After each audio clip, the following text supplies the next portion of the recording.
Hello everyone, welcome to my channel. कल economics and statistics कल की वीडियो में हमने बात करी थी मूवमेंट और शिफ्ट के बारे में कि डिमांड में मूवमेंट कब होती है, शिफ्ट कब होता है। अब हम डिफरेंशिएट देखेंगे कि चेंज इन क्वांटिटी डिमांडेड और चेंज इन डिमांड में क्या फ़र्क है। हम इनके बीच में डिफरेंशिएट देखेंगे। अब चेंज इन क्वांटिटी डिमांडेड यानी कि कब हो रही है, जब प्राइस चेंज हो रहा है।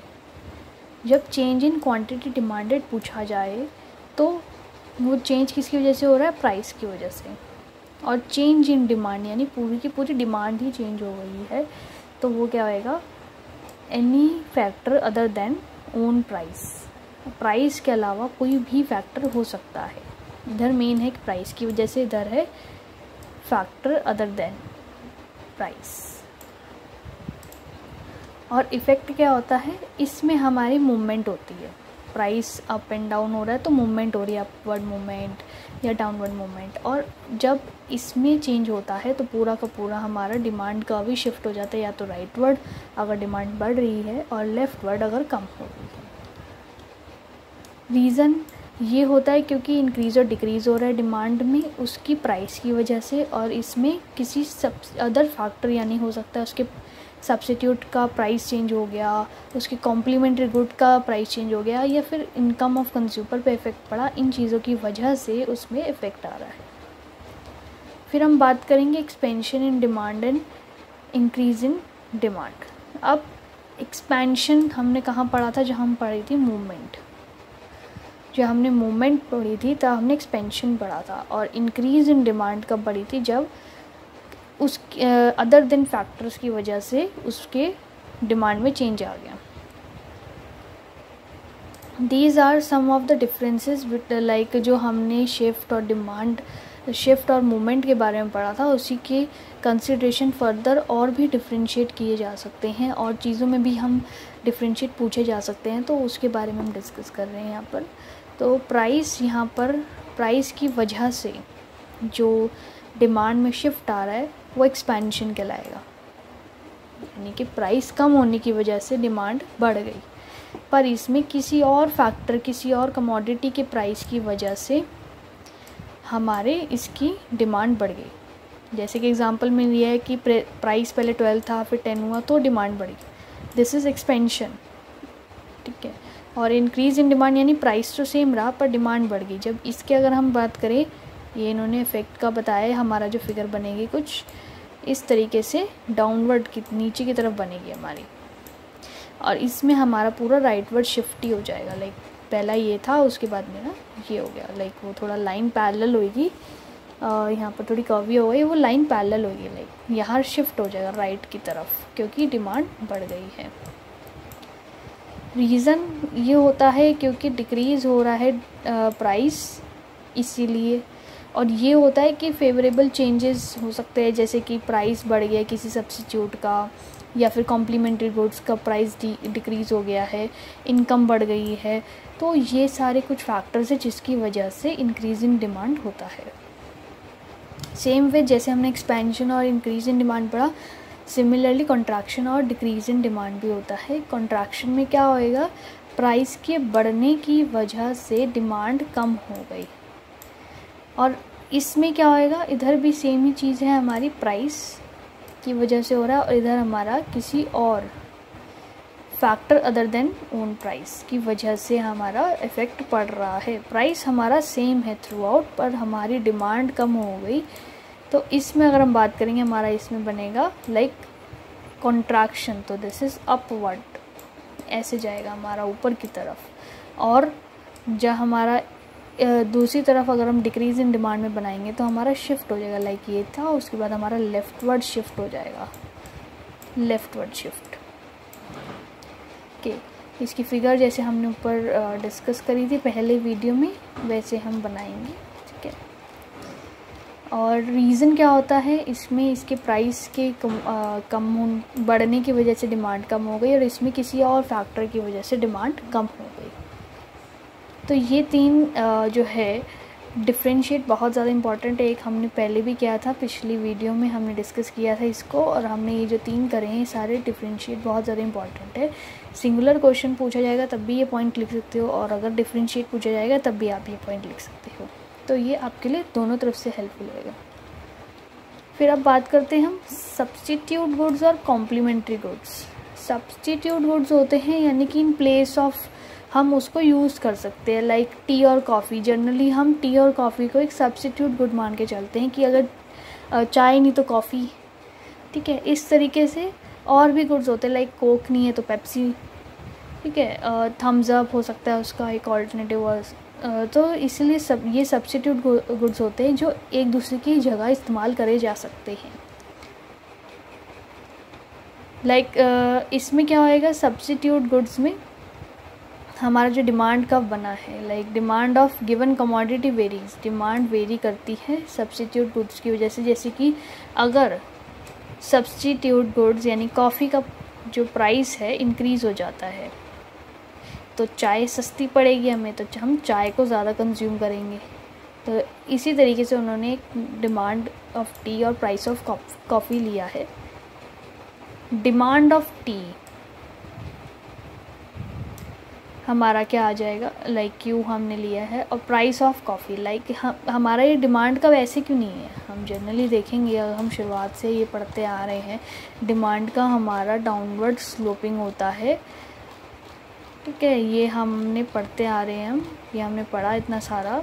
तो यहाँ हमारा उल्टा क्यों बन रहा है, ये हमारे दिमाग में पॉइंट आएगा कि ऐसा उल्टा क्यों है यहाँ पर इसीलिए उल्टा है बिकॉज़ यहाँ पर हम इसी के प्राइस के बारे में बात नहीं कर रहे हैं, हमने प्राइस किसी और का लिया है। यहाँ पर हमने प्राइस लिया है कॉफ़ी का और यहाँ हमने डिमांड ली है टी की, तो इसीलिए वेरी कर रहा है हमारा कर्व। तो हम ये देख सकते हैं क्वांटिटी जो है, अगर नॉर्मली हमारी ये क्वांटिटी थी, जब मैंने इसका प्राइस बढ़ा दिया, कॉफ़ी का प्राइस बढ़ गया, तो इसकी भी क्वांटिटी बढ़ जाएगी, ठीक, इसकी क्वांटिटी बढ़ जाएगी, तो हमारा ऊपर की तरफ चला जाएगा। कॉम्प्लीमेंट्री गुड्स में बात करें तो यानी जो एक साथ चलते हैं, लाइक चाय और चीनी, ठीक है, एक साथ जो हमें चाहिए होते हैं वो हमारे कॉम्प्लीमेंट्री गुड्स होते हैं। लाइक हम कह सकते हैं शुगर के अगर प्राइस बढ़ जाते हैं तो चाय के डिमांड भी कम हो जाएगी। इसमें भी हमारा डिमांड ऑफ टी और प्राइस ऑफ शुगर लिया है हमने। तो अगर चाय ओरिजिनली वो ये था, ठीक है, पर जब मेरा शुगर का प्राइस बढ़ गया तो मेरा चाय का डिमांड कम हो गया। This is a normal, like जो हमने डिमांड का पढ़ा, क्योंकि इसमें इन्वर्स रिलेशन ही आ रहा है। इधर पॉजिटिव रिलेशन आ गया था, दोनों बढ़ रहे थे, इधर हमारा नेगेटिव रिलेशन आ गया है, इसलिए हमारा वो उसी अकॉर्डिंग चल रहा है जैसे हमने नॉर्मल डिमांड का पढ़ा था, ठीक है। सो हमें ये ध्यान रखना है, जो डिमांड कर्व है वो दिखाता है quantity demanded of a given commodity और उसके प्राइस के बारे में। तो ये दोनों जो है, ये दोनों डिमांड कर्व नहीं है, क्योंकि ये दोनों अलग अलग, लाइक क्वांटिटी किसी और की है और प्राइस किसी और का है, तो ये डिमांड कर्व नहीं है। जो मैंने आपको बताया अभी, इट इज़ लाइक ये लिंक्ड है, मतलब उसकी तरह बन रहा है पर वो है नहीं। अब इसके बीच में डिफरेंशिएट पूछा जा सकता है। डिफरेंशिएट तो हमेशा इंपॉर्टेंट होता ही है, क्योंकि डिफरेंशिएट ये नहीं कि सिर्फ डायरेक्ट क्वेश्चन के लिए ज़रूरी होता है। इट इज़ लाइक कि अगर नॉर्मली भी अगर हम उस चीज़ के उस पर्टिकुलर टॉपिक के बारे में हमें बताना पड़ता है तो तब भी हमारे काम आता है, इसलिए वो कर लो तो आधी ज़्यादा चीज़ें तो कवर हो ही जाती है। तो सब्स्टिट्यूट गुड्स और कॉम्प्लीमेंट्री गुड्स जैसे हमने पढ़ा, सब्स्टिट्यूट मतलब in place of each other हम इस्तेमाल कर सकते हैं, और कॉम्प्लीमेंट्री मतलब एक साथ चाहिए ताकि हम सेटिस्फाई कर सकें।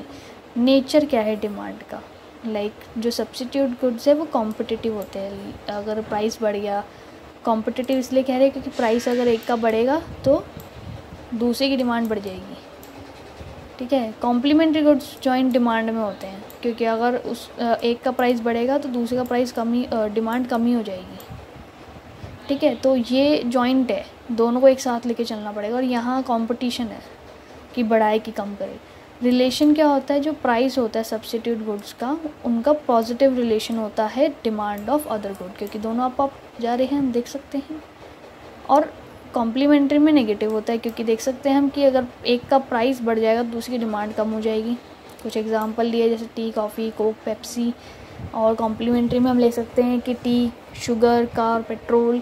ये कुछ एग्जांपल्स है जो हम कंसीडर कर सकते हैं। अब फिर हमारी बात आती है, demand is not affected by change in price of unrelated goods.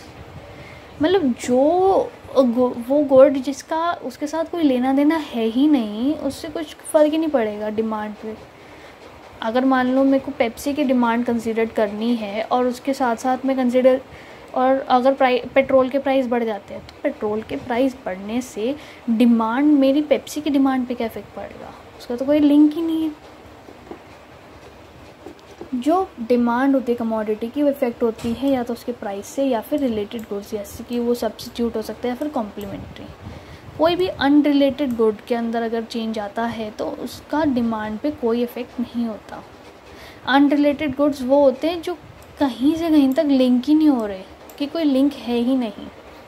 For example, no change in demand of tea. अगर टी की डिमांड में कोई चेंज नहीं आएगा। अगर पेन का प्राइस बढ़ जाता है, पेन का प्राइस कम होता है, बढ़ जाता है, तो उसका चाय से कोई लेना देना है ही नहीं। चाय तो हम पियेंगे, चाहे पेन महंगा हो कि सस्ता हो। क्रॉस डिमांड क्या होती है, एक रिलेशन होता है किसके बीच में, डिमांड उस कमोडिटी के बीच में और जो प्राइस है रिलेटेड गुड का उसके बीच में, बाकी सब सेम होता है। डिमांड उस कमोडिटी का और प्राइस ऑफ रिलेटेड कमोडिटी, जो हम अभी एक तरह से पढ़ रहे हैं सब्स्टिट्यूट और कॉम्प्लीमेंट्री में, वो ही है क्रॉस डिमांड। लिखा भी है इन्होंने। इसको एक्सप्रेस किया जा रहा है, रेस करना पड़ेगा थोड़ा। एक्सप्रेस कर सकते हैं डिमांड ऑफ एक्स, यानी कि any commodity which we have to take, like जिसका हमें इफेक्ट देखना है, और प्राइस ऑफ अदर और रिलेटेड, कि उससे जो रिलेटेड है फंक्शन के अंदर। Because we have derived a functional relationship, तो हमने एफ यूज़ किया है। F is denoted for functional relationship. अब जो क्रॉस डिमांड है वो ना तो कभी पॉजिटिव है ना नेगेटिव। लाइक एक ऑलवेज नहीं होगी कोई, like always positive always negative, ऐसे जैसे हम डिमांड कहते हैं कि नेगेटिव रिलेशन ही होता है उसमें। कुछ एक्सेप्शंस को छोड़ के मेनली हमारा नेगेटिव रिलेशन ही होता है। तो क्रॉस डिमांड में ऐसा नहीं है। जैसे हमने सब्स्टिट्यूट और कॉम्प्लीमेंट्री का पढ़ा, तो या तो पॉजिटिव हो सकती है या फिर नेगेटिव, ना तो वो दोनों हो सकती है, ना तो वो ऑलवेज एक ही हो सकती है। क्रॉस डिमांड एक पॉजिटिव केस होता है, सब्स्टिट्यूट में होता है, क्योंकि सब्स्टिट्यूट में क्या होता है, एक का प्राइस बढ़ा तो दूसरे की डिमांड बढ़ जाएगी। यानी पेप्सी का प्राइस बढ़ा तो कोक की डिमांड बढ़ जाएगी, क्योंकि पेप्सी महंगी हो गई। और कॉम्प्लीमेंट्री गुड्स में नेगेटिव होता है, क्योंकि अगर चीनी के प्राइस बढ़ जाएंगे तो चाय कम पियेंगे हम, क्योंकि चीनी है ही नहीं, प्राइस ज़्यादा है तो चीनी भी नहीं खरीदेंगे, तो हम चाय भी कम पियेंगे। क्रॉस प्राइस का क्या इफ़ेक्ट होता है डिमांड का पे, उसके बारे में पढ़ेंगे। तो इसका क्या इफेक्ट, जो क्रॉस प्राइस इफ़ेक्ट होता है वो क्या होता है, डिमांड पे कितना इफ़ेक्ट पड़ रहा है उस गिवन कमोडिटी का ड्यू टू चेंज इन उसके रिलेटेड गुड के प्राइस में जो चेंज आया उसकी वजह से जो हमारा नॉर्मल कमोडिटी का डिमांड है उस पर क्या इफ़ेक्ट पड़ रहा है। यानी कि जो क्रॉस प्राइस इफ़ेक्ट है वो कहाँ से आता है, सब्स्टिट्यूट गुड्स से या फिर कॉम्प्लीमेंट्री गुड्स से। अब इसका इफ़ेक्ट देखने के लिए हमें ये देखना पड़ेगा शिफ्ट, कि अगर सब्स्टिट्यूट गुड्स के प्राइस में चेंज आता है तो क्या होता है उसके बारे में। जो increase in price of substitute goods है, अगर सब्स्टिट्यूट का प्राइस बढ़ जाएगा, यानी कोक की डिमांड, कोक का प्राइस बढ़ गया, तो पेप्सी की डिमांड क्या हो जाएगी, ज़्यादा हो जाएगी। पेप्सी की डिमांड ज़्यादा हो जाएगी ना। इधर इन्होंने चाय और कॉफ़ी का लिया है कि अगर कॉफ़ी का प्राइस बढ़ गया, जो कॉफ़ी है उसका प्राइस बढ़ गया, तो डिमांड चाय की बढ़ जाएगी। प्राइस सेम है, देख सकते हैं प्राइस सेम है, डिमांड बढ़ गई है, तो राइट वर्ड शिफ्ट हो गया। और अगर कम हो जाता है तो लेफ्ट वर्ड हो जाएगा, क्योंकि जो कॉफ़ी का प्राइस है अगर वो कम हो गया तो ज़्यादा लोग कॉफ़ी को डिमांड करेंगे, टी को नहीं डिमांड करेंगे, टी की शिफ्ट हो जाएगी लेफ्ट वर्ड। और ऐसे ही कॉम्प्लीमेंट्री गुड्स में होता है। कॉम्प्लीमेंट्री गुड्स में क्या होएगा, कॉम्प्लीमेंट्री गुड्स में हमारा नेगेटिव रिलेशन, लाइक अगर मेरा शुगर है, शुगर के प्राइस बढ़ गए तो मेरा डिमांड जो है चाय का वो कम हो जाएगा।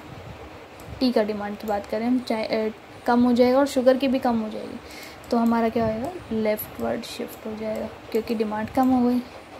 ऐसे ही अगर शुगर का प्राइस कम हो जाता है तो हमारी जो चाय है वो सस्ती, तो चाय मतलब शुगर ज़्यादा खरीदेंगे और चाय भी ज़्यादा खरीदेंगे, चाय भी ज़्यादा पियेंगे फिर हम, तो चाय की डिमांड बढ़ जाएगी, which will be a rightward shift.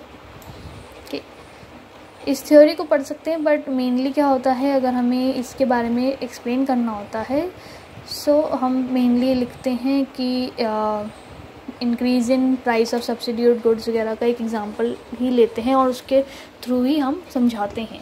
तो राइटिंग में हम नॉर्मली पहले एग्जांपल फॉर्म करेंगे, फिर हम एक डायग्रामेटिकली दिखाएंगे कि हाँ ऐसे शिफ्ट हो रहा है, और उसके बाद एक कंक्लूसिव हम स्टेटमेंट लिखेंगे जो यहाँ इन्होंने लिखी है, उसी तरीके से कंक्लूड में लिखेंगे हम स्टेटमेंट को। तो जब क्वेश्चन आता है सब्स्टिट्यूट गुड्स के बारे में या फिर कॉम्प्लीमेंट्री गुड्स के कि कैसे शिफ्ट हो रहा है, कैसे चेंज हो रहा है, तो हम इसी तरीके से लिखेंगे। पहले हम बताएंगे कि होता क्या है गुड, वो सब्स्टिट्यूट है कॉम्प्लीमेंट्री, फिर हम कोई एग्जांपल फॉर्म करेंगे और उस एग्जांपल के थ्रू हम एक डायग्राम बनाएंगे और डायग्रामेटिकली एक्सप्लेन करते हुए कंक्लूजन का पैराग्राफ लिखेंगे। ठीक है, आई होप आपको ये समझ आया होगा कंसेप्ट। अगर वीडियो अच्छी लगी हो तो लाइक करें, सब्सक्राइब करें और शेयर करें अपने फ्रेंड्स के साथ। और अगर आपको कोई डाउट है तो आप कमेंट सेक्शन में लिख सकते हैं और गूगल क्लासरूम ज्वाइन कर सकते हैं फॉर नोट्स, एंड अगर आपको कुछ और पूछना है तो आप गूगल क्लासरूम पे भी पूछ सकते हैं। Thank you everyone.